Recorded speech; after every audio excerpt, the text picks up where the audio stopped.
Fast-moving flames are forcing thousands to evacuate their homes near California's Yosemite National Park.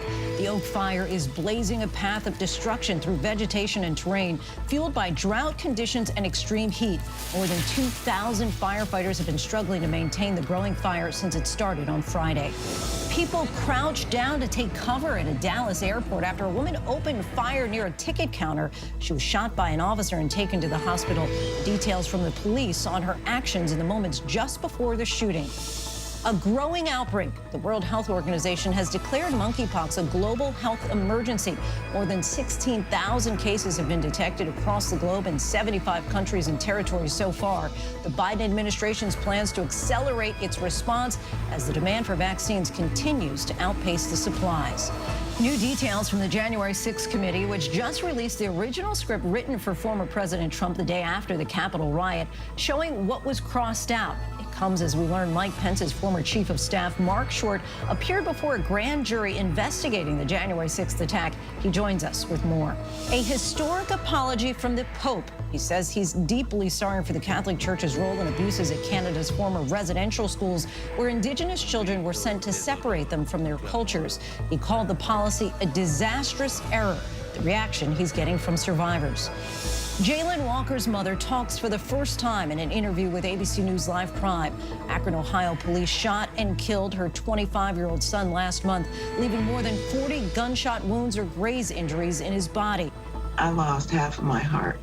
It feels like a piece of it was just torn off. Pamela Walker opens up about her feelings on the police response and how she believes justice can be served for her family.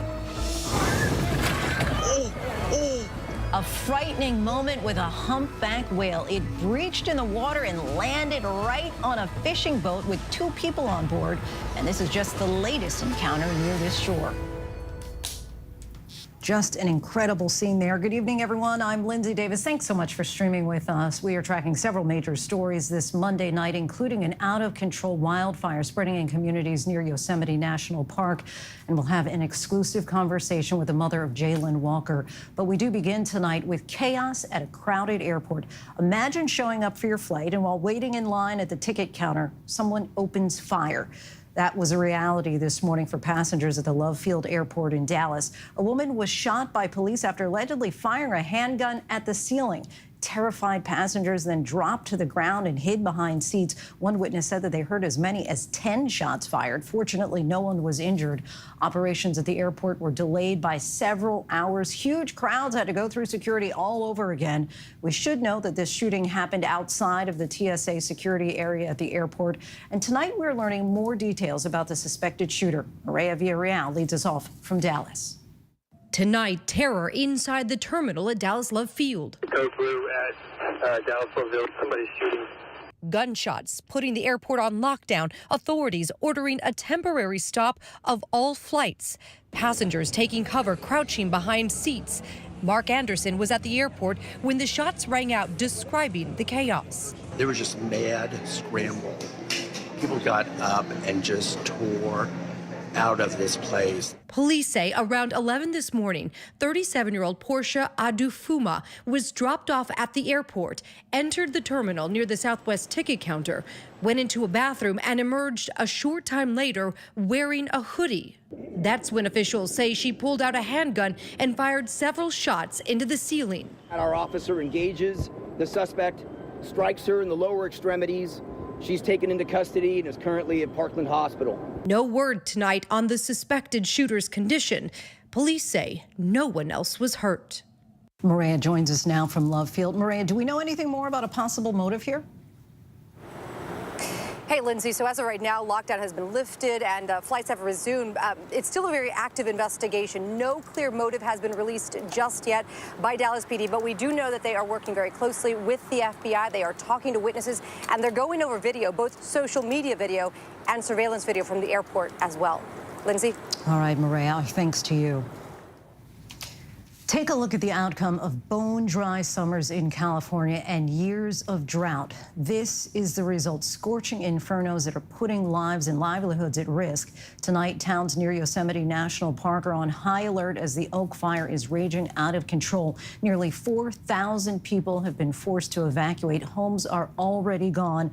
The smoke from the blaze has spread hundreds of miles. Our chief meteorologist, Ginger Z, is at the scene for us.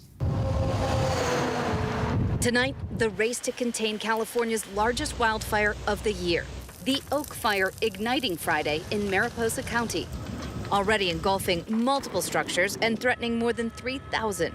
6,000 people displaced. A crucial highway leading into Yosemite National Park shut down. CAL FIRE bringing us to the battle lines. Well, that whole hillside, for example, was full, like torch. As the flames climb this hill, they get higher and higher, and the firefighters have actually put in a dozer line where you can see that dirt there. That should stop the flames before it gets any higher. More than 2,500 firefighters battling steep terrain and heat to try to save the homes. And from above, an all-out aerial assault. And why is this place unique, and why is this happening now? This place is unique in the sense that this was devastated by the drought, and it had bark beetle infestation. And that bark beetle infestation created tons and tons of available fuel. This is the third wildfire in Mariposa County in just 2 weeks. The Washburn fire that threatened those legendary sequoias is still burning tonight. The spot I'm standing in is in exceptional drought, so that's the highest level. Now, parts of the West are seeing their driest stretch in 1,200 years, a 22-year mega drought that absolutely has to do with how the fuels are burning so quickly. There are a lot of other factors: land use, the bark beetle, how people and population have spread, but you cannot leave out climate change. A recent study says that up to 30% more uncontrolled extreme wildfires will happen by the year 2050 because of climate change. Lindsay? From wildfires to the severe weather moving up the East Coast tonight, 50 million Americans on alert. Rob Marciano joins us now. Rob, sounds like these storms coming through will bring some much-needed relief from this scorching heat. That it will, finally, but not till later tonight. I mean, in between these storms, it's really still humid out. I mean, it's oppressive. You can feel it in the air. So we know that the front isn't through yet.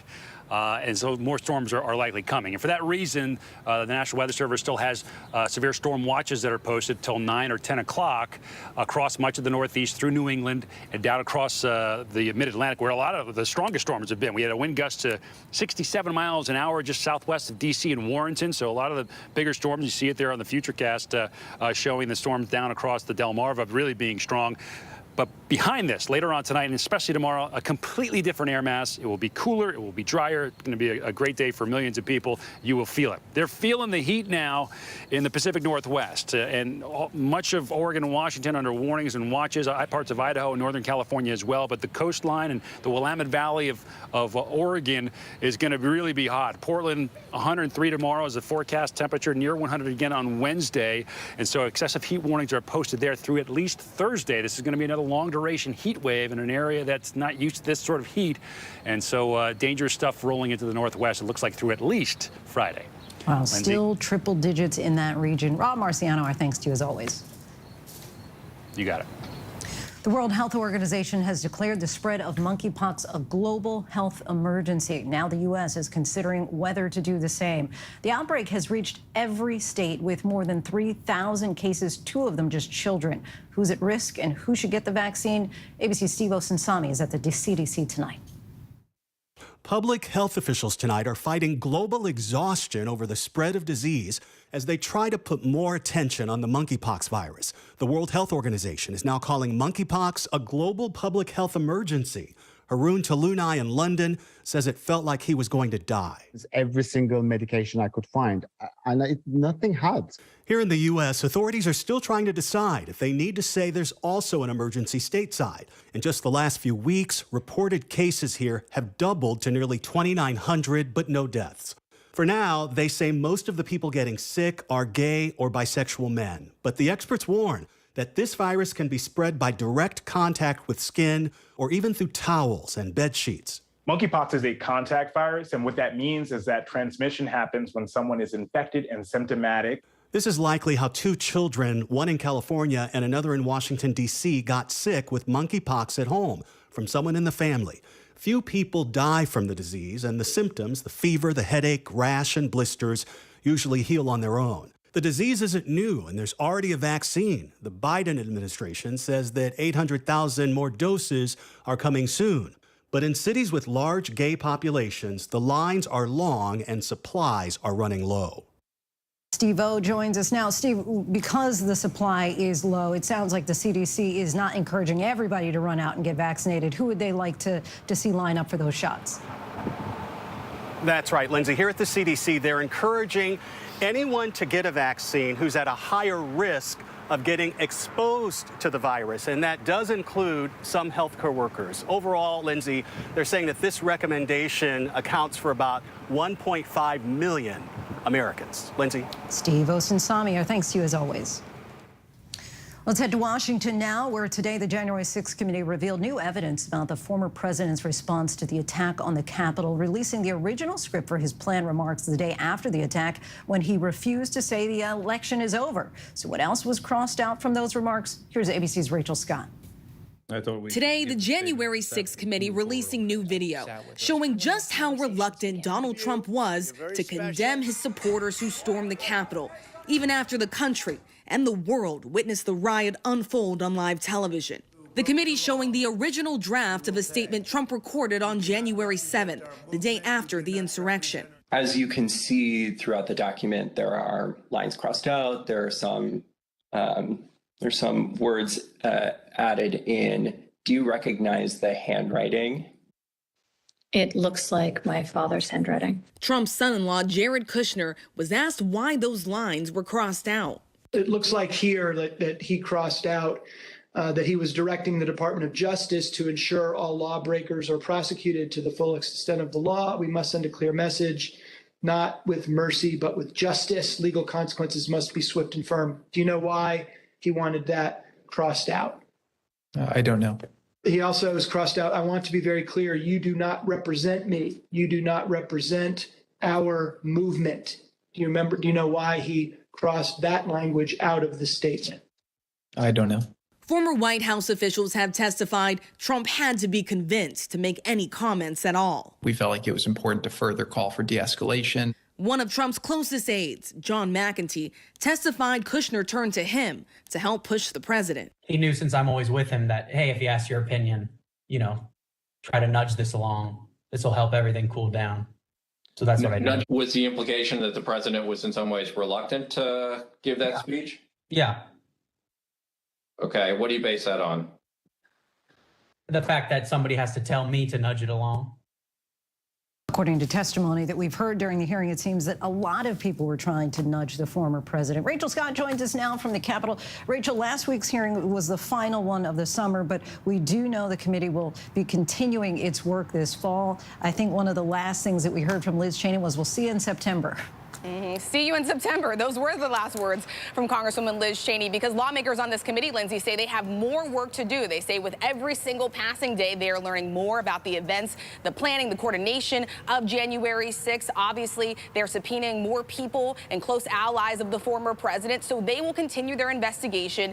We're expecting more hearings in September. Meanwhile, the Justice Department has their own separate investigation. We know they're looking into the events of January 6th as well, and sources tell us they are focusing in on the preparation as well as the funding, Lindsay.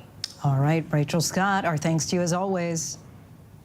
For more on the fallout from the January 6 hearings and the dueling political events between former President Trump and former Vice President Pence, we're joined now by Mark Short, the former Chief of Staff to the Vice President. Thanks so much for joining us once again, Mark. Lindsay, thanks for having me on. So we'll get to those topics in a moment, but first, ABC News has learned that last week you appeared before a federal grand jury investigating the January 6th attack. That would make you the highest-ranking Trump White House official known to have appeared before the grand jury. Is there anything that you can tell us about that and your decision to testify? Well, I was subpoenaed by a grand jury, and I complied with that subpoena. But upon the advice of my legal counsel, I really can't comment further than that. And so just one more, if you don't mind, just indulging me, just asking, did investigators ever ask specifically about President Trump's actions during your testimony? I'm not going to get into the specifics of the testimony. Understood. We will move on. Let's go back to the January 6th hearings. Last week, we heard that dramatic audio from the Secret Service detailing protecting former Vice President Pence. You were with him that day. Just give us a sense of your view on how the committee has presented evidence of the potential danger that the former Vice President faced on that day. Would you say that they've painted an accurate picture? Well, I think that having the Capitol ransacked the way that it was, I think did present liability and danger, and I think the Secret Service did a phenomenal job that day. I think that the bigger risk, and despite the way perhaps it was characterized in the hearings last week, candidly, is that if the mob had gotten closer to the Vice President, I do think there would have been a massacre in the Capitol that day. I'm not so sure the Secret Service's lives were those in danger, though. I think that likely there would have been a lot of other lives lost that day. And I think that there were a lot of challenges that were posed by Secret Service who obviously did not anticipate the Capitol being breached. And it's been reported wanted to evacuate the Vice President off the property, but he refused. And so that created extra challenges. And, you know, candidly, they just did an amazing job that day in protecting not just him, his family, but the staff that was around him as well. At what point or how close to a point did you ever come to feeling like your life was in jeopardy? You know, I don't know that I did. I really felt that being surrounded by very large Secret Service agents with weapons was a very comforting position to be in, and I think that that they had us in control, and they told us where to go, and I think that once we were evacuated to a secure location at the bottom of the Capitol, again, there was a clean route out, but the Vice President said that's the last thing I want the world to see is a 15-car motorcade fleeing from the hallmark of democracy, and so we're going to stay right here. But they were able to keep us secure there, and I think it's been reported the Vice President was very eager to continue to work with congressional leadership and Capitol Police and saying, when can we get back in? It's important that we finish the work of the American people tonight. And turning now to the midterms, we've seen Trump and Pence on opposing sides in some of these key primary races, including this weekend in Arizona, where they held dueling events. What message is the Vice President trying to send by endorsing candidates who are opposed to the former president? Well, I don't think he's looking to find candidates opposed to the former president. In fact, he's probably aligned more often than not. But I do think that Vice President Pence is looking to find the conservative candidate. And I think that Brian Kemp has a traditional record in Georgia that has reduced taxes, that has returned surplus money to the taxpayers of Georgia, that helped to fight to protect life in Georgia. And he's done so many great things as a conservative. And in Arizona, you know, candidly, I just think that the president has been very poorly advised, because it's hard to believe that the person who would be the successor to the MAGA crown in Arizona is somebody who was hosting drag queen parties, community organizing for Barack Obama, funding abortion through Planned Parenthood, and even likely voted for Hillary Clinton in 2016. It's really hard to think that is the successor. And so I think that Mike Pence is saying, look, let's make sure we're putting forward conservative candidates. And I think that the president got really bad advice from whoever is encouraging him to support Carrie Lake in Arizona, because certainly she's not a conservative and arguably is not even a Republican. I know we're still a way off from the 2024 election, though it will be here before you know it. If former President Trump does decide to run again, do you think that that's going to suck all the oxygen out of the room? Do you still see an opening for other candidates like Vice President Mike Pence to oppose him? I don't know. I think it's too early to say. There's no doubt that President Trump continues to enjoy a widespread support among Republicans in our party. It's a long way to go between now and then, and I don't know where we're going to be at that point. I think our focus should be on the midterms.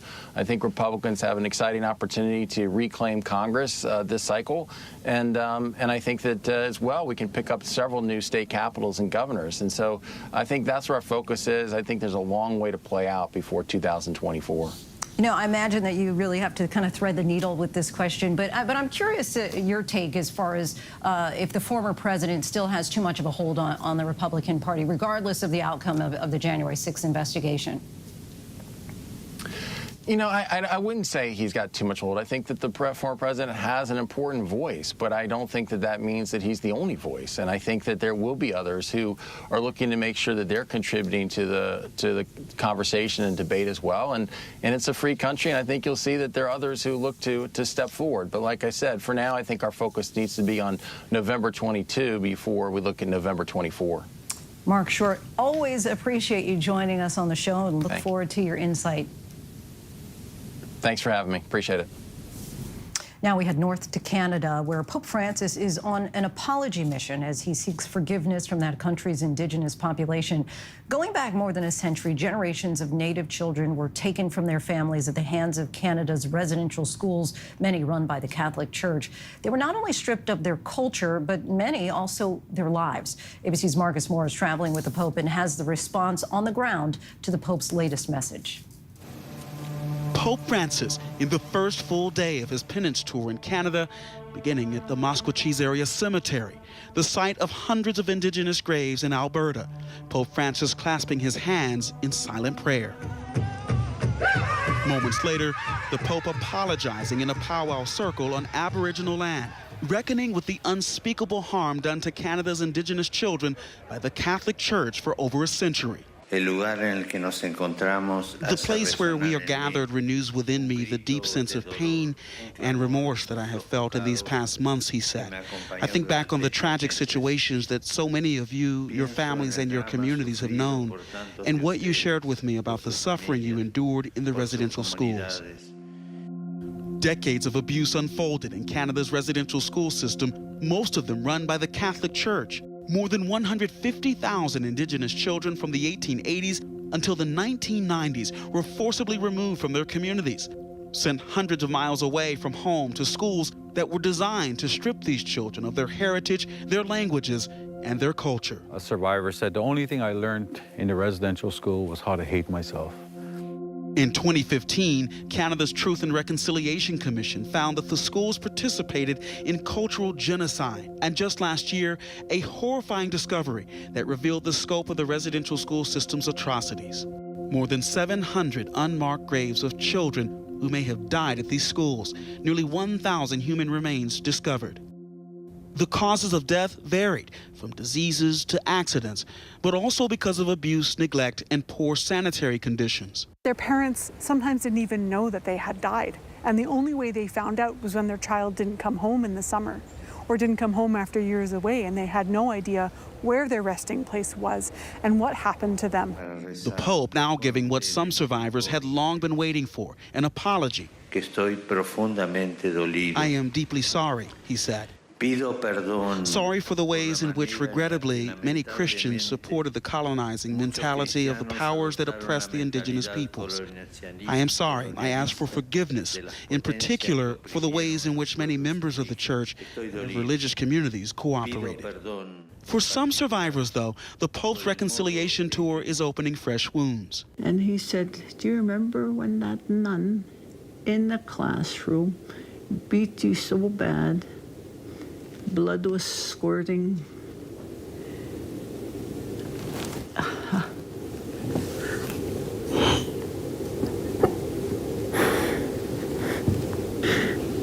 And I didn't know that. I said, no. He says, we were all standing around you. He's throwing you against the blackboard, and he said, blood was squirting. There's a lot of emotions. There's people who are celebrating the fact that Pope Francis is here. And for them, it's a connection with their leader and the leader of the church. And then there's some who are still feeling the pain and the agony of what has happened in residential schools and with the church.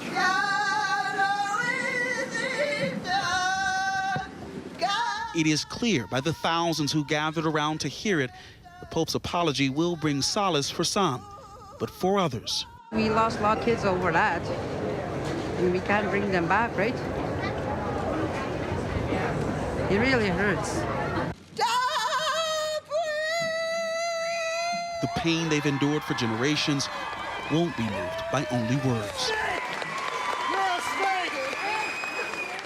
They are looking for action now. Marcus Moore joins us. Marcus, tell us more about the response there to the Pope's message today.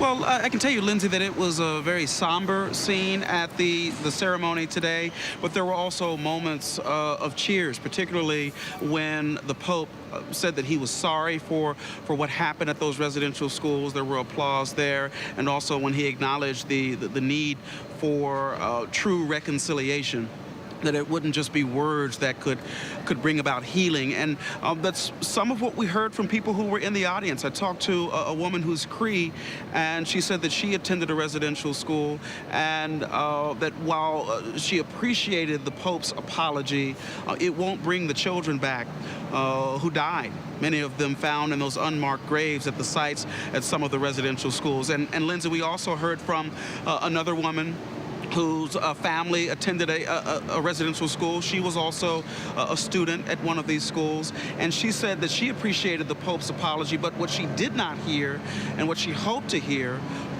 was him acknowledge the sexual abuse that happened to some of the students, some of the children at this school. And so it gives you a sense of the complex nature of this and how so many people are still enduring the pain of what happened for decades at the schools here in Canada. Of course, and for some, his apology still falls short. Marcus Moore in Canada for us tonight. Our thanks to you. When we come back, shocking video captures the moment a New York City bishop was robbed at gunpoint during Sunday service. What the suspects got away with. The horrifying murder at a campground. A young child and her parents shot to death. The 9-year-old boy who ran for help. What we're learning tonight. But up next, our exclusive interview with the mother of Jayland Walker. The changes she says she wants to see after her son was shot and killed by Ohio police.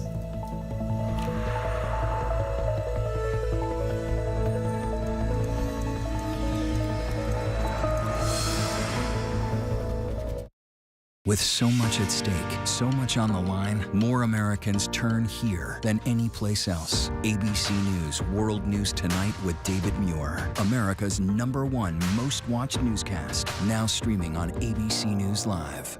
This is ABC News Live. The crush of families here in Poland. At refugee centers. In Putin's Russia. On the ground in Ukraine. Close to the front line. Here at the White House. Destructive Cat 4 storm. Here along I-5. Boston is in the bullseye. Let's go. We made it. ABC News Live, America's #1 streaming news. Anytime, anywhere. Streaming 24/7, straight to you for free. Thank you for making ABC News Live America's #1 streaming news. Admit it, these days, what you need to know seems to change just about every day. What is it that you really want to know, need to know? To help you not just get through your day, but to make the most of it. Feel smarter. Feel better. Feel happier. Well, how about a third hour of Good Morning America? GMA 3, what you need to know. Now streaming on ABC News Live. It's all about you. The hottest views in daytime are happening right here. We talk about things on this show that people don't talk about. That I can't wait to see. Honest takes from strong women. We need all hands on deck, and we need it right now. This is the time to speak out. Unafraid to get real. We stick by our points of view. We're all seeing it differently, and that's the beauty of The View. And that's why the most watched #1 daytime talk show is The View. Now streaming on ABC News Live. America is being poisoned with fentanyl, and we don't even know it. Just heard my wife screaming. She told me they had just died. 50 to 100 times more potent than morphine. Keep breathing, come on. It's poison, it's pure poison. A few grains of salt worth of fentanyl will kill you. Just my agency has seized enough to kill the entire country. ABC News Live presents Poisoned, America's Fentanyl Crisis. The powerful series, streaming free on ABC News Live. Take America's #1 news with you, anywhere you go, anytime, free. Download the ABC News app now. Breaking news, exclusives, 24/7. There for you with one touch. The ABC News app. Download it now. America's #1 news, ABC News. Most watched, most trusted, and streaming live to you, anytime, anywhere, and free. This is ABC News Live, America's #1 streaming news. Free to you 24/7. Watch America's #1 news whenever you want it, wherever you are, anytime. ABC News Live, streaming live and free on all platforms. On June 27th, Jayland Walker was killed by a hail of bullets shot by Akron police officers. An autopsy revealed the 25-year-old had 46 gunshot wounds. Akron police say that they initially tried to pull Jayland over for traffic and equipment violations. They say that he refused to stop and that set off a chase. Body camera footage shows Walker leave the car and then run before he was shot. Police say a gun was found in the car, but that he was unarmed at the time that he was killed. Tonight, Jayland's mother, Pamela Walker, is speaking in an interview for the first time about her son's death. Ms. Walker, we thank you so much for talking with us tonight. Just like to start with asking how you're holding up. Really, it's not even day by day, it's minute by minute. Minute by minute, hour by hour. This is the most devastating thing that I've ever had to endure in my entire life. I don't have any words for how I feel. People don't know what to say to you. And it really doesn't matter what they say. I mean, I appreciate it. I appreciate the empathy and the love I get from everybody. But nothing can be said to take this feeling away. I feel like I lost half of my heart. How did you learn about your son's passing? I was at home and I got a phone call from a private number, and it was a detective on the phone. And she was saying that she needed to come by and discuss some things with me. And then they went on to tell me the story about what happened and that my son was deceased. I clocked out after that.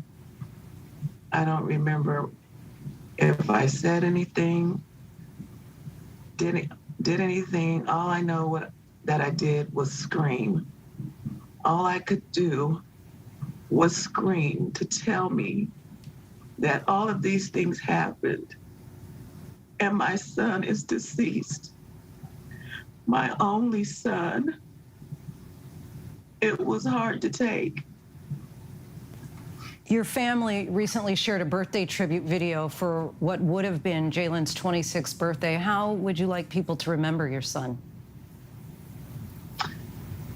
Oh, Jayland was he was the most lovable guy. He was quiet. He didn't talk loud. He's kind of like me. I don't talk loud. And he was quiet and reserved, but he was a lot of fun. He liked to joke around. He would joke and make you laugh, and loved to listen to music, and he was really helpful to people. I have a son. He's Black. He's 8. I have not yet had the talk with him. I'm curious at what age you started having those discussions with your son about what he should do during a traffic stop and what you said. Around 16, when he got his driver's license, I said, if you're ever pulled over, do what they say. Don't have any back talk or anything like that. Do what they ask of you. Don't move suddenly, because it seems like if you move suddenly or something like that, they would, be aggressive. But I knew he would, and he would never have a problem with police. What do you say to some critics who have said, well, he shouldn't have run. He shouldn't have had a gun, and then he'd still be alive. Well, I don't know anything about, all I can go on is what I hear, that he had a gun. He's never even talked about guns around me, ever. We've never had a conversation about guns. Well, I think if I were him and the way that police respond to Black young men, I would run too. Yeah, I would run too. Have you watched the body camera footage? Absolutely not. Absolutely Too painful. not. I will never watch that. And it's bad enough that I accidentally heard part of it going to something else online and heard some of the gunshots, and now I can't even stand 4th of July because of the fireworks and all of that and everything. I can't even take it. And when you think about the number of bullets that were fired at him, the number of responding officers, what is your reaction? That was too much. Too much. How do you need that many bullets for one person? And he was a slight build guy. He was 6'2", but he only weighed probably 160 pounds. And I'm sure probably 2 of their bullets would have killed him anyway. And you needed 8 people to be shooting at him like that. I can't even fathom how you can stand there and just empty out your gun on someone who's running away from you, who is running away. Whether he had a gun or not, he was running away from you. That is not a threat to me. What does justice look like at this point for you? Some kind of law changed or something to where the way that happened, they don't do traffic stops like that anymore, especially if it's a traffic violation and you feel the need to chase somebody down for a traffic violation. Like if someone has a minor traffic infraction or something like that, you have their information when you are looking at their license plate and everything. Send them a ticket or something. I think a lot of people share that sentiment. Ms. Walker, again, we're just so grateful that you would share your story with us, and our condolences certainly to you and your entire family. Thank you so much. Thank you for having me too. Thank you. Still ahead here on Prime, the incredible video, the whale hitting a boat off the coast of Massachusetts, and Wakanda forever. But who is the next Black Panther? We take a look at the new movie By the Numbers. But first, our tweet of the day. Actress Mira Sorvino mourning the loss of her father, Paul Sorvino. From Goodfellas to Law & Order, he was a commanding presence on the stage and screen. He left us today at the age of 83.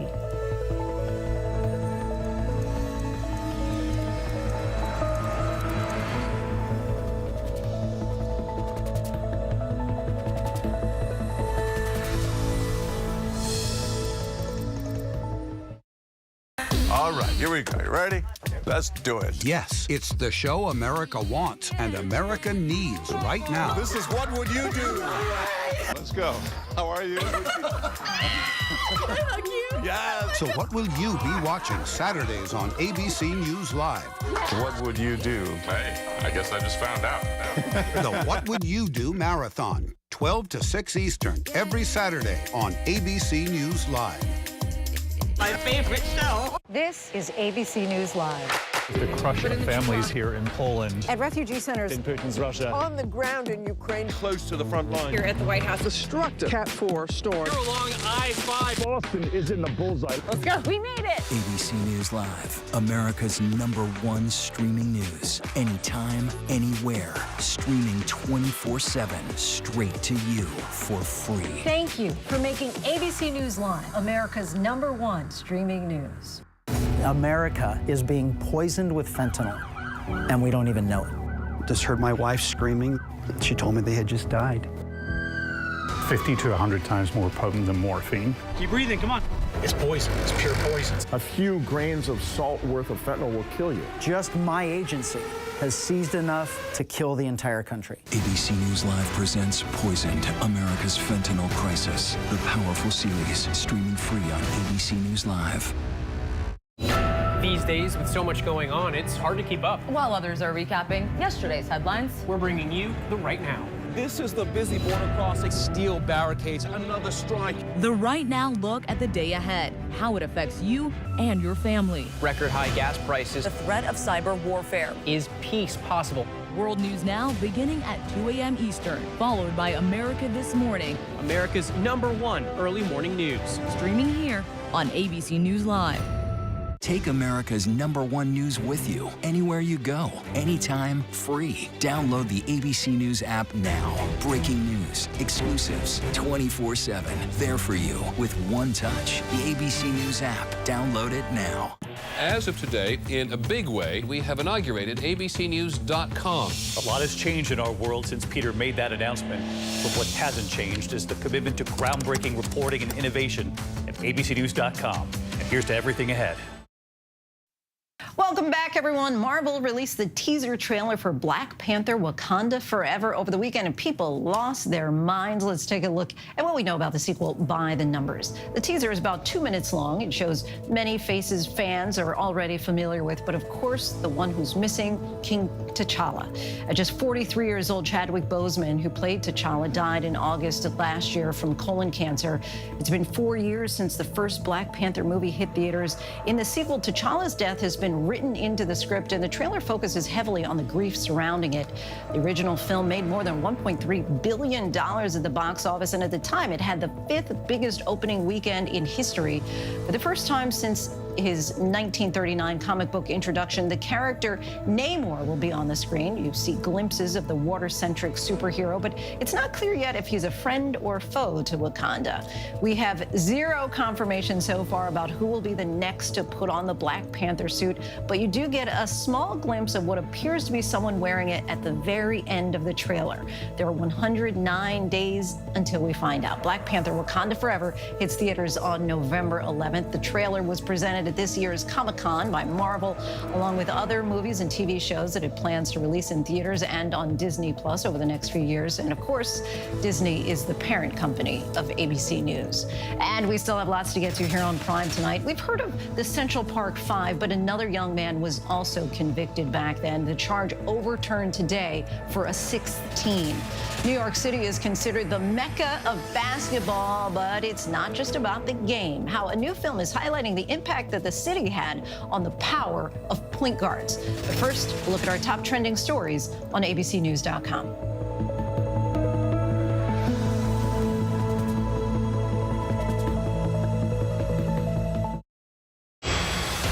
With so much at stake in our world right now, we wanted to thank you for your trust and for making ABC News America's #1 news. And thank you for making ABC News Live America's #1 streaming news.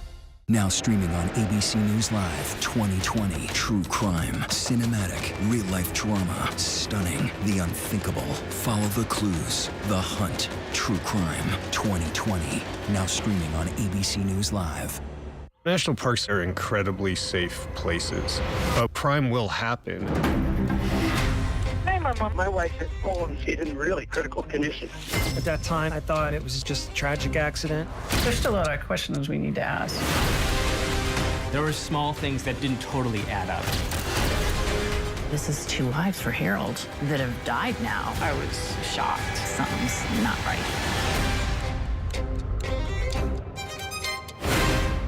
Admit it, These days, what you need to know seems to change just about every day. What is it that you really want to know, need to know? To help you not just get through your day, but to make the most of it. Feel smarter. Feel better. Feel happier. Well, how about a third hour of Good Morning America? GMA 3, what you need to know. Now streaming on ABC News Live. It's all about you. I know what happened, and I'm not guilty. Why the fascination with criminal trials? Figure out what's really out there. She revealed she had murdered his family. I know in my heart they did this. It's the time of suspicion. The ending's really tough. You don't know whether truth is going to be difficult to find unless you try to find it.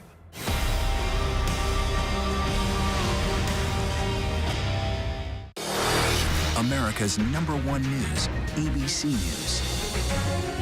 Most watched, most trusted, and streaming live to you anytime, anywhere, and free. This is ABC News Live, America's #1 streaming news, free to you 24/7. Watch America's #1 news whenever you want it, wherever you are, anytime. ABC News Live, streaming live and free on all platforms.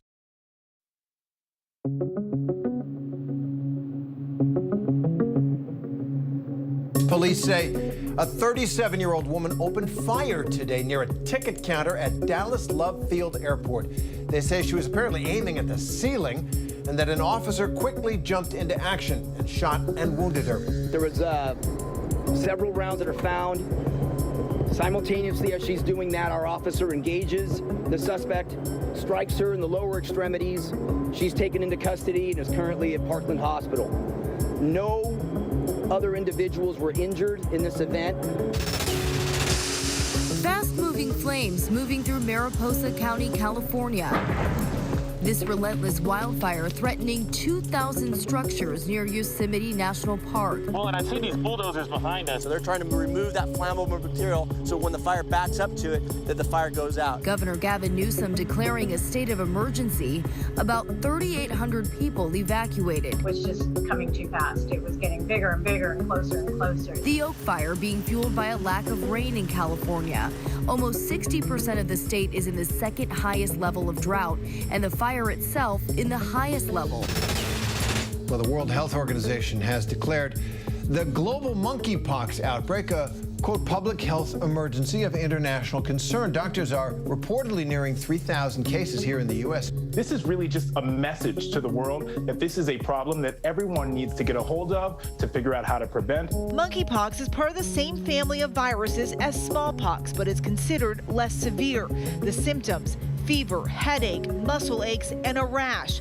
Blisters that appear on the face, inside the mouth, and on other parts of the body. Before you engage in social events, just check yourself, check your family, and be aware. Police are looking for a group of thieves who robbed a Brooklyn bishop at gunpoint in the middle of a church service. The terrifying incident was captured on a live stream. Yo, all right.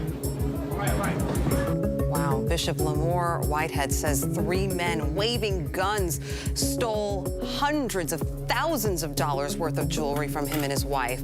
It happened at Leaders of Tomorrow International Ministries in Canarsie. The bishop says he was worried the thieves were coming in to shoot worshipers. I told everybody, get out. Everybody just get out. Police say the thieves drove away in a white Mercedes.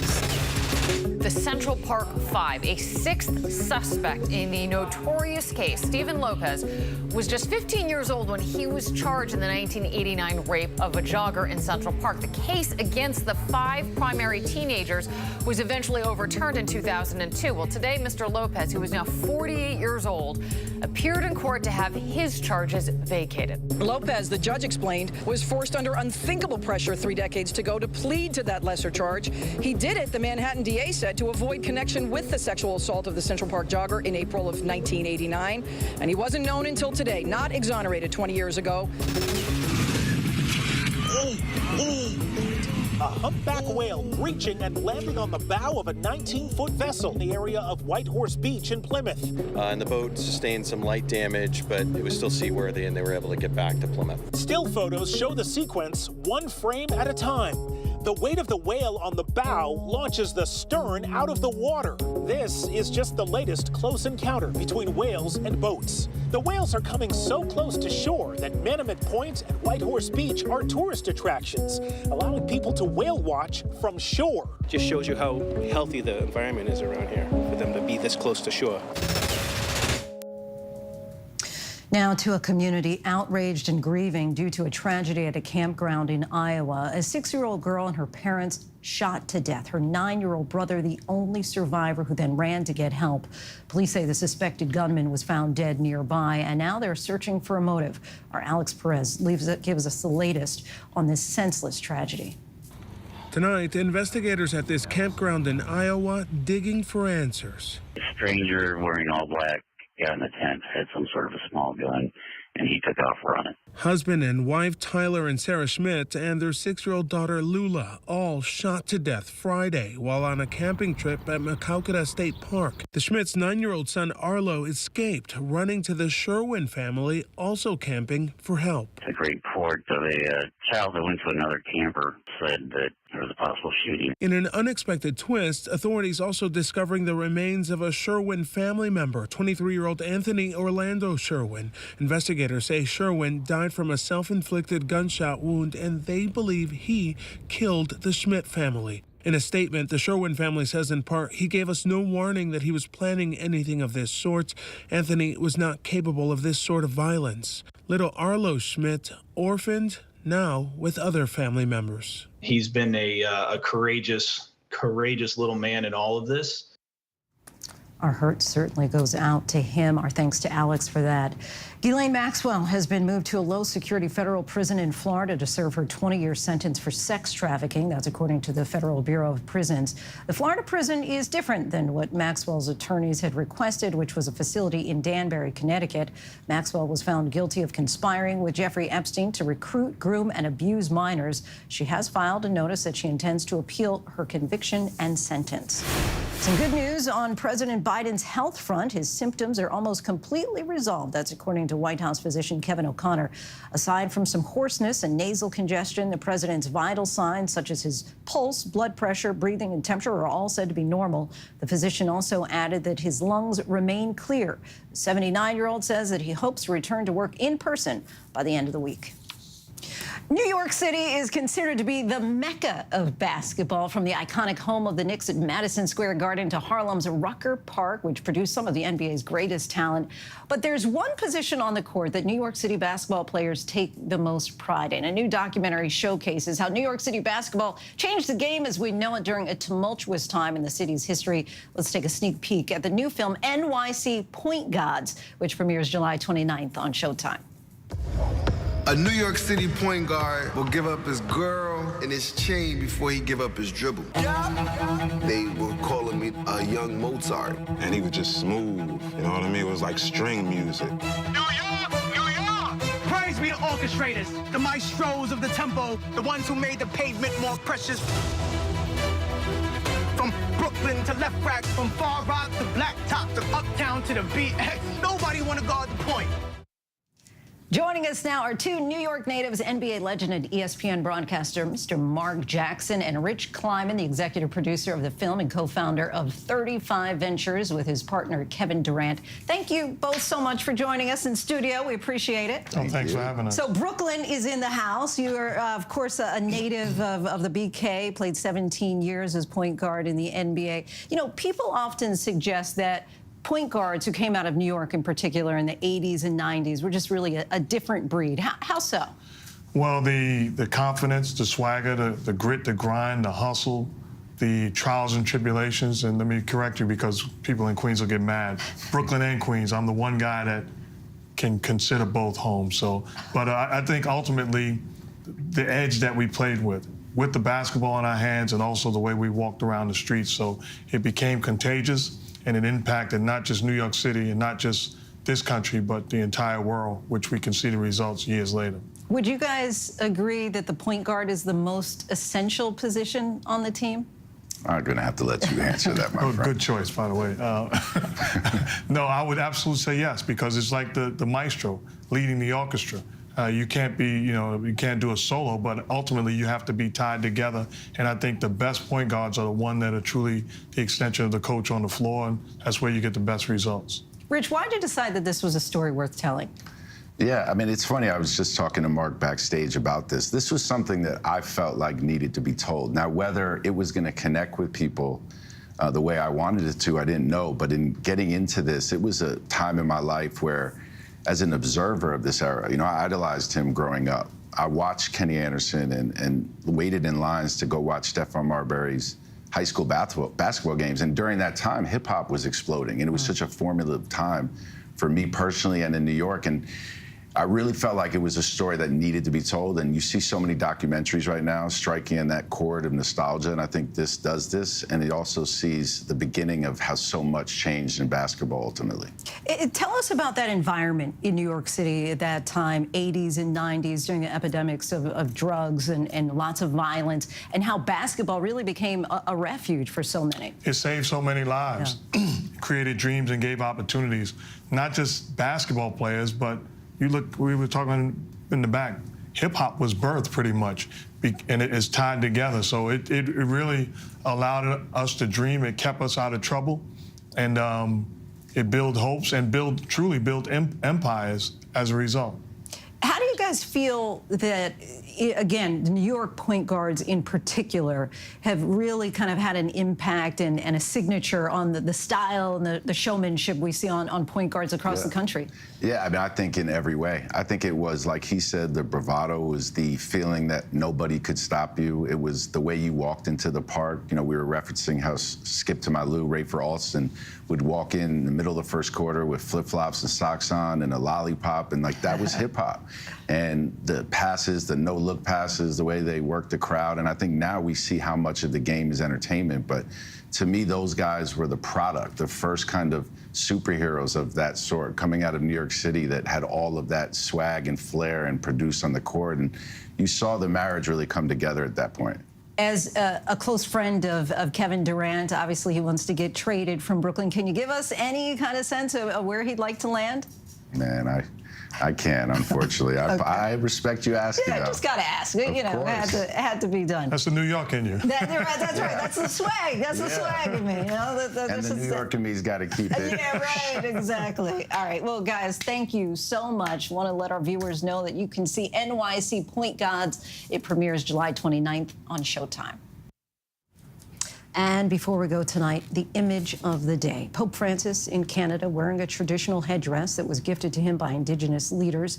As we said earlier in the show, the Pope was meeting with community leaders in his efforts to apologize and reconcile the fact that generations of Native children were stripped of their language and culture in certain Canadian schools that were operated by the Catholic Church.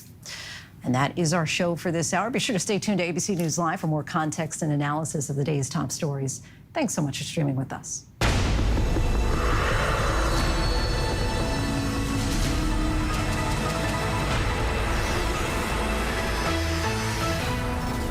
Coming up in the next hour, more than a dozen people are dead after a boat capsized off the coast of Bahamas. Why 2 people are now facing charges. Hollywood is mourning the loss of Goodfellas star Paul Sorvino, how he's being remembered for his roles, and the message from his daughter, Mira Sorvino. America's #1 news, ABC News. Most watched, most trusted, and streaming live to you anytime, anywhere, and free. This is ABC News Live, America's #1 streaming news, free to you 24/7. Watch America's #1 news whenever you want it, wherever you are, anytime. ABC News Live, streaming live and free on all platforms. Take America's #1 news with you, anywhere you go, anytime, free. Download the ABC News app now. Breaking news, exclusives, 24/7, there for you with one touch. The ABC News app. Download it now. With so much at stake in our world right now, we wanted to thank you for your trust and for making ABC News America's #1 news. And thank you for making ABC News Live America's #1 streaming news. He thought he was God. He's now one of the most vilified men in the world. He is the everyman. Zelensky is the Tom Hanks of Ukraine. The fact that a little nice Jewish boy is 5'7" is showing up this KGB agent in the Kremlin. What do you say to Americans who see Russia and you not only as a rival, but an unfriendly adversary? Two men at war. Which Vladimir will take over. The world is not going to be the same. So what's good to read this summer? Well, Kate and I have decided to jump in and help you. And we're talking with Oprah, John Irving, and so many popular authors and influencers. So we want you to join us. Myself, Charlie Gibson, and my daughter, Kate Gibson. Oh, hey, that's me. That is you. For the new podcast series, it is called The Bookcase with Kate and Charlie. We will make sure you love what you read. Listen anywhere and anytime. The Bookcase Podcast, wherever you get your podcasts. Hi there, I'm Lindsay Davis. Thanks so much for streaming with us. We're monitoring several developments here at ABC News at this hour.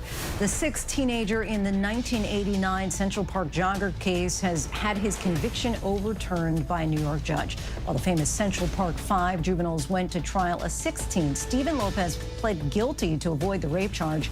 Today, the Manhattan District Attorney moved to vacate Lopez's guilty plea and dismiss the indictment, calling it, quote, an important moment for the criminal justice system.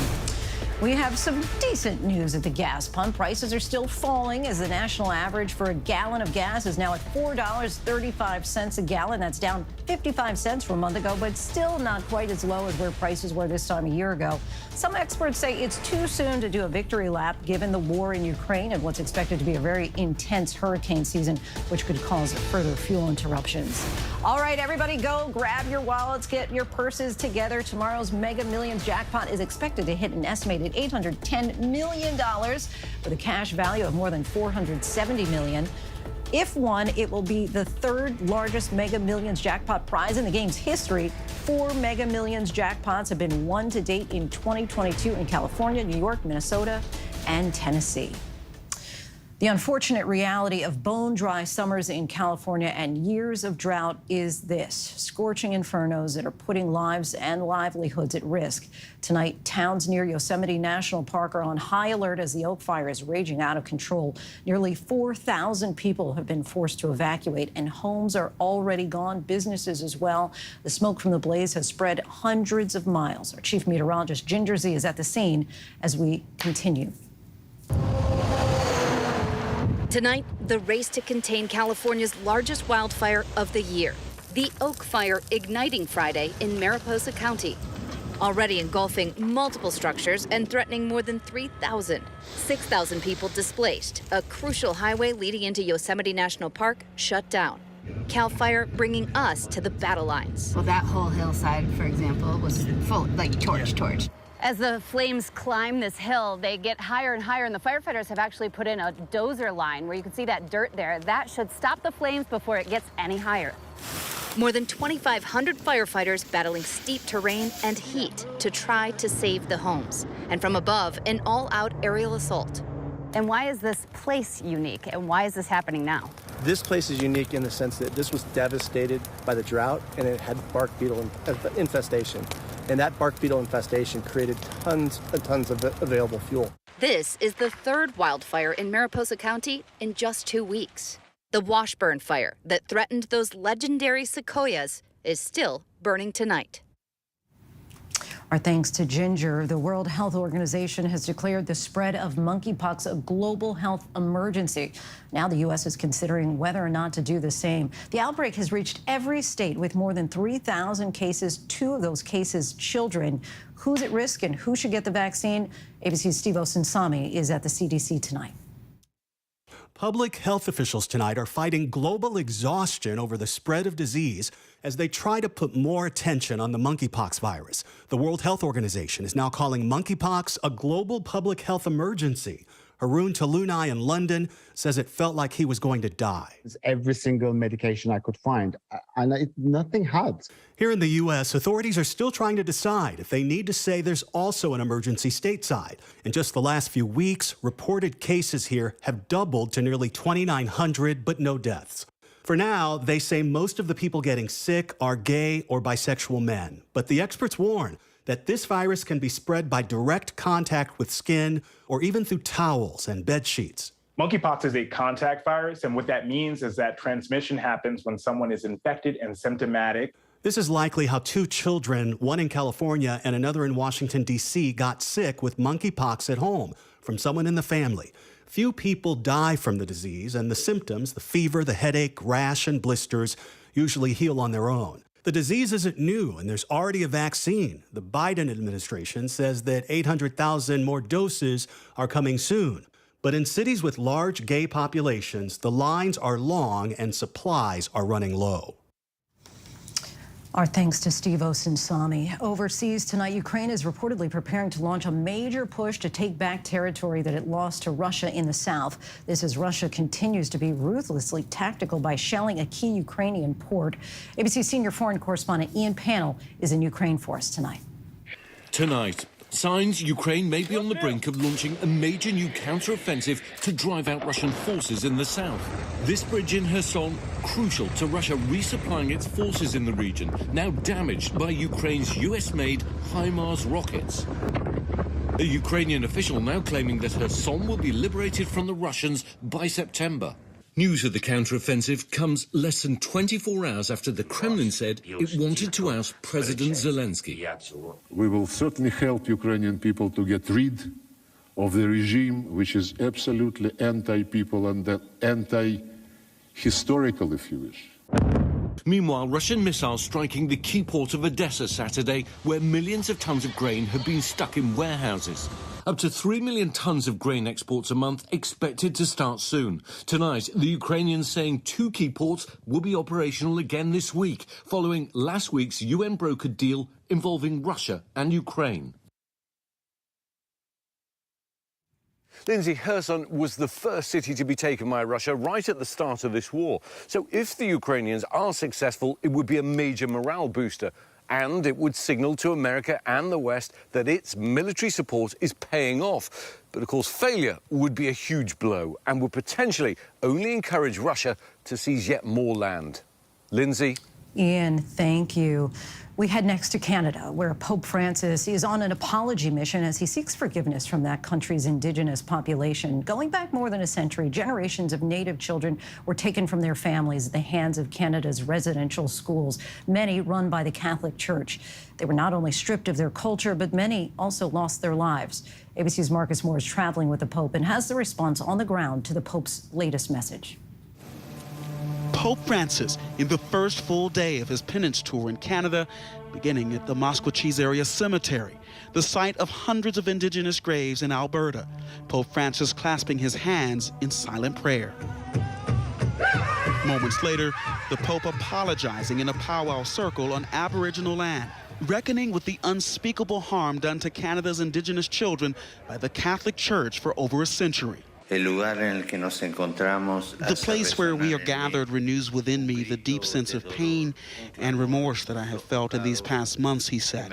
I think back on the tragic situations that so many of you, your families, and your communities have known, and what you shared with me about the suffering you endured in the residential schools.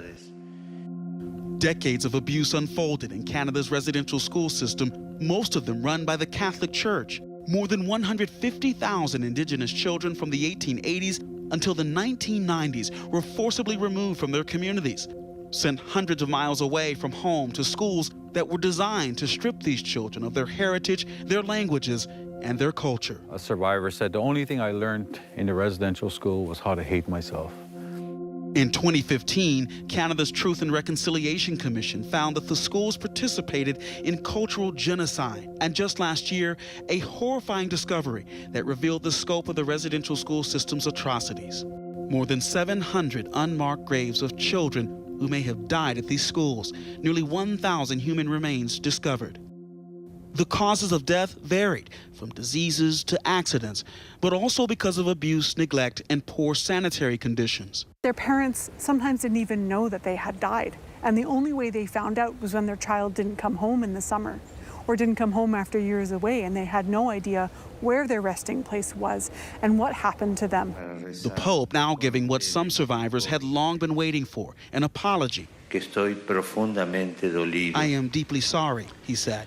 Sorry for the ways in which, regrettably, many Christians supported the colonizing mentality of the powers that oppress the indigenous peoples. I am sorry. I ask for forgiveness, in particular for the ways in which many members of the church and of religious communities cooperated. For some survivors, though, the Pope's reconciliation tour is opening fresh wounds. And he said, do you remember when that nun in the classroom beat you so bad? Blood was squirting.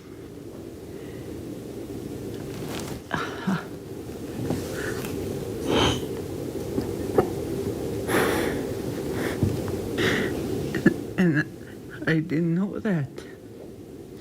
I said, no. He says, we were all standing around you, throwing you against the blackboard, and he said, blood was squirting.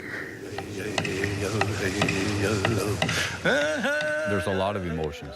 There's people who are celebrating the fact that Pope Francis is here. And for them, it's a connection with their leader and the leader of the church. And then there's some who are still feeling the pain and the agony of what has happened in residential schools and with the church.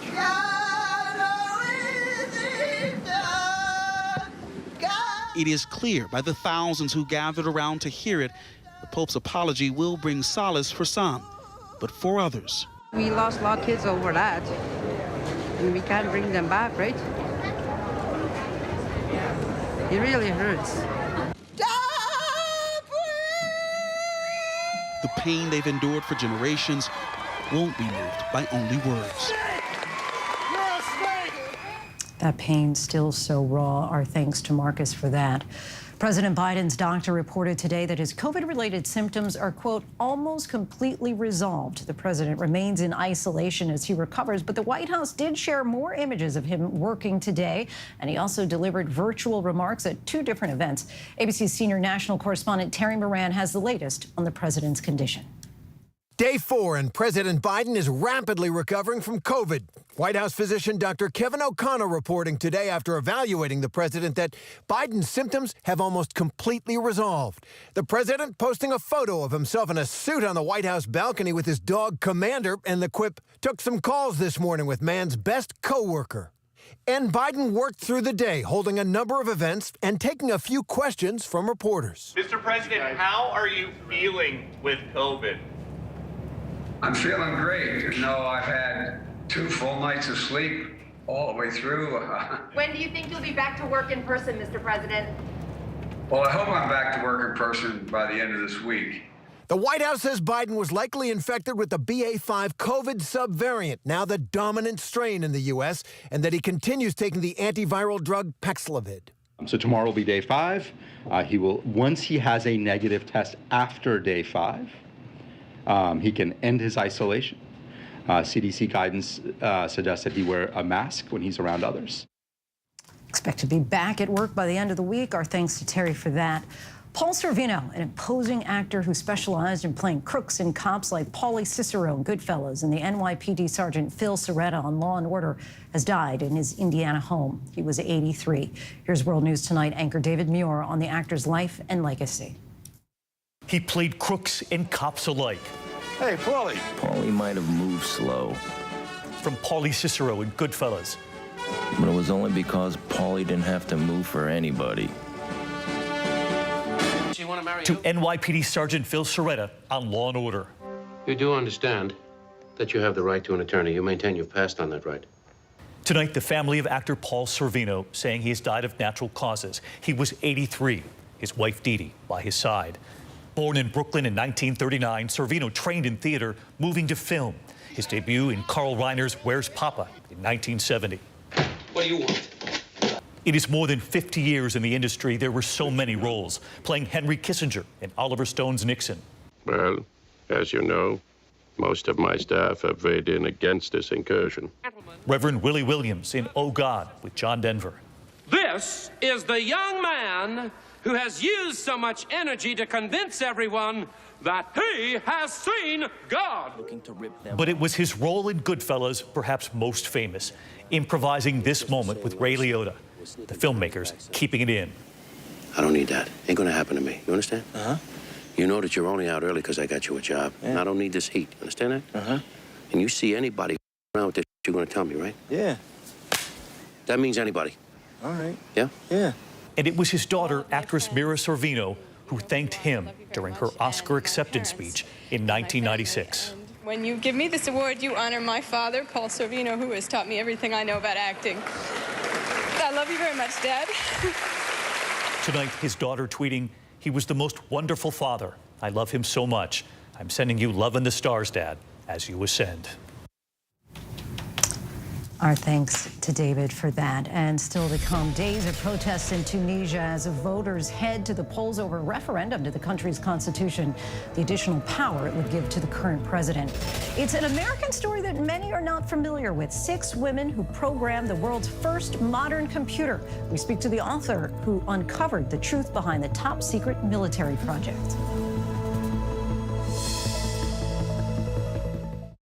This is ABC News Live. The crush of families here in Poland. At refugee centers in Putin's Russia. On the ground in Ukraine. Close to the front line. Here at the White House. Destructive Cat 4 storm. Here along I-5. Boston is in the bullseye. Let's go. We made it. ABC News Live, America's #1 streaming news. Anytime, anywhere. Streaming 24/7, straight to you for free. Thank you for making ABC News Live America's #1 streaming news. America's #1 news, ABC News. Most watched, most trusted, and streaming live to you anytime, anywhere, and free. This is ABC News Live, America's #1 streaming news. Free to you 24/7. Watch America's #1 news whenever you want it, wherever you are, anytime. ABC News Live, streaming live and free on all platforms. National parks are incredibly safe places, but crime will happen. Hey, Mama. My wife has fallen. She's in really critical condition. At that time, I thought it was just a tragic accident. There's still a lot of questions we need to ask. There were small things that didn't totally add up. This is 2 lives for Harold that have died now. I was shocked. Something's not right. Now streaming on ABC News Live 2020. True crime, cinematic, real-life drama, stunning, the unthinkable. Follow the clues, The Hunt. True crime 2020. Now streaming on ABC News Live. Take America's #1 news with you anywhere you go, anytime, free. Download the ABC News app now. Breaking news, exclusives, 24/7. There for you with one touch. The ABC News app. Download it now. Welcome back. We're tracking several headlines around the world. The fate of Tunisia's young democracy is on the line, according to some, as voters head to the polls for a referendum to their constitution. This comes after days of ongoing protests in the capital city of Tunis, with people shouting, "Shut down the coup." The current president published the drafted constitution, which gives him more power, including reducing the role of the parliament and judiciary and removing most of the checks on his power. When asked by Reuters about the political turmoil, Tunisians point instead to a looming economic crisis as the most urgent issue facing the country. 17 people died after a boat carrying dozens of Haitian migrants capsized off the coast of the Bahamas. This as more Haitians attempt to reach the United States to flee gang violence and poverty at home. Bahamian authorities said 2 people were taken into custody, both from the Bahamas, over the suspected human smuggling operation.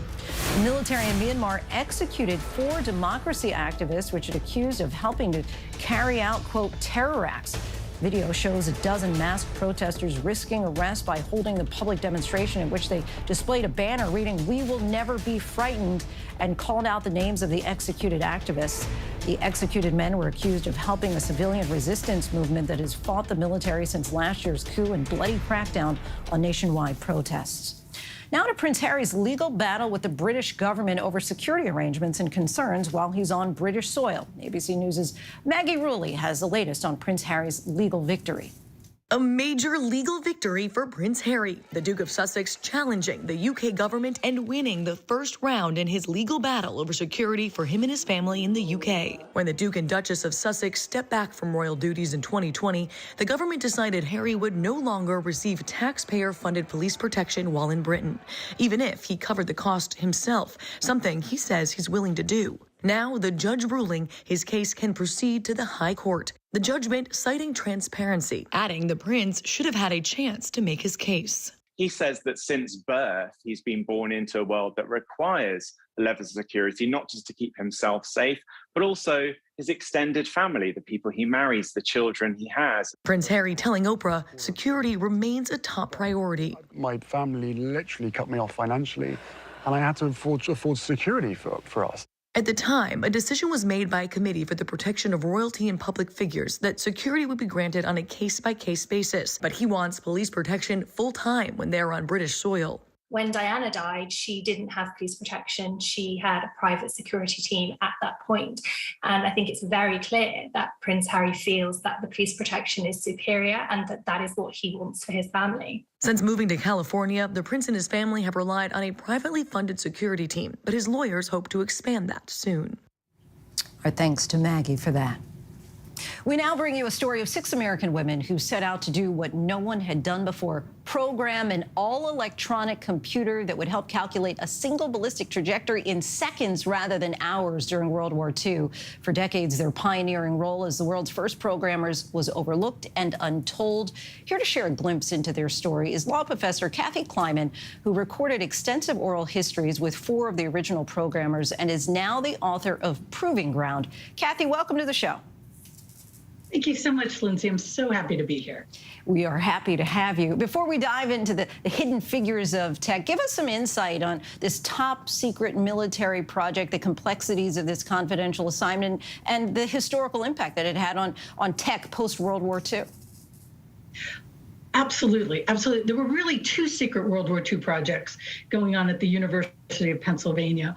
One was the calculation of ballistics trajectories, calculations of the trajectories for a cannon from start to finish. And the U.S. Army needed lots of math majors to calculate these differential calculus equations.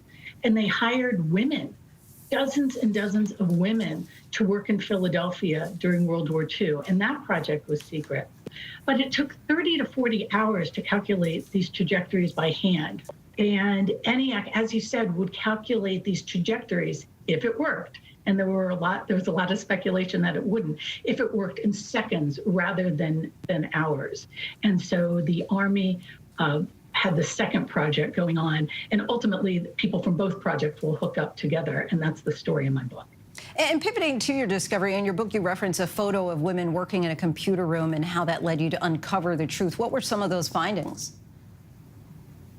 Well, I found this photograph when I was an undergraduate taking advanced computer science, and there were so few other women in the room, sometimes no other women in the room. And I wondered if women had been involved in computing. And I found these beautiful pictures of ENIAC that were taken 6 months after the war, when ENIAC was no longer secret. The Army wanted to share that this truly experimental, remarkable new machine worked, and it's really the first modern computer. And there were women in these pictures, but they weren't in the captions. And when I took the pictures to my professor, who then sent me to one of the founders of the Computer History Museum, I was basically told these women were models and hadn't done anything important, but they did. They did a lot of important things. A lot more than models. Your quest for the truth has prompted you to work on a documentary highlighting the women's story. Let's take a look. ENIAC became a legend. Eckhart and Mockley became famous. However, the ENIAC programmer story, the story of these 6 women founders who created the first sort routine, first software application, and became the first teachers of modern programming, was never told. Their work dramatically altered computing in the 1940s and 1950s as they paved the path to modern computer science. And this film sheds light on the early stages of programming and the discrimination that these women endured. Describe to us what some of those challenges were. So The challenges were technical and personal. The first challenge was that ENIAC had no programming languages. It didn't even have completed computer manuals. So the women were handed wiring diagrams and told to learn how to program ENIAC from the wiring diagrams, which was kind of interesting. And then they didn't have the security clearance to enter the room, even though they're in the same building. They're at the Moore School of Electrical Engineering at the University of Pennsylvania in Philadelphia. And they just don't have the security clearance to enter the room. And so they really have to learn from these block diagrams, and they don't get that security clearance until very, very close to when they have to put their program on the ENIAC and debug it. At that point, they're led into the room, and there is some question about what are they doing there and what's going on, but pretty quickly they prove themselves, and they become very well respected and very much a part of the team of men and then women who work with ENIAC. But somehow it's their story that's dropped by historians later, and so we don't know it for about 70 years. The tech industry continues, obviously, to struggle with gender imbalance. In your book, you point out that the women in the photos were seen as refrigerator ladies. Explain to us what that means and how systemic oppression plays a factor into women seeking a career in STEM.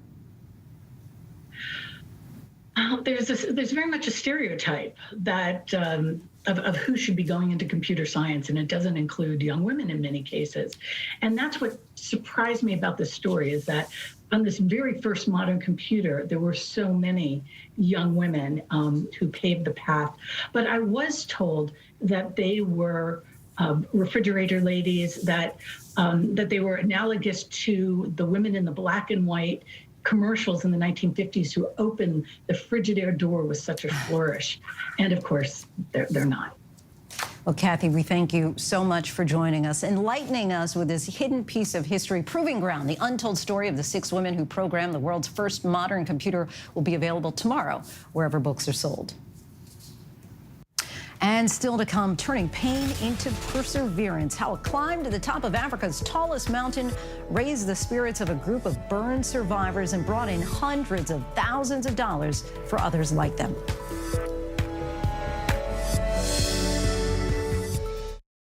Right now, with so much at stake, Sunday mornings, this is the place. Taking on all the tough questions, straightforward reporting, no spin, no hype, no bull. Thank you for making ABC's This Week with George Stephanopoulos the #1 Sunday morning news show versus the competition. Welcome to This Week. Take America's #1 news with you, anywhere you go, anytime, free. Download the ABC News app now. Breaking news, exclusives, 24/7. There for you with one touch. The ABC News app. Download it now.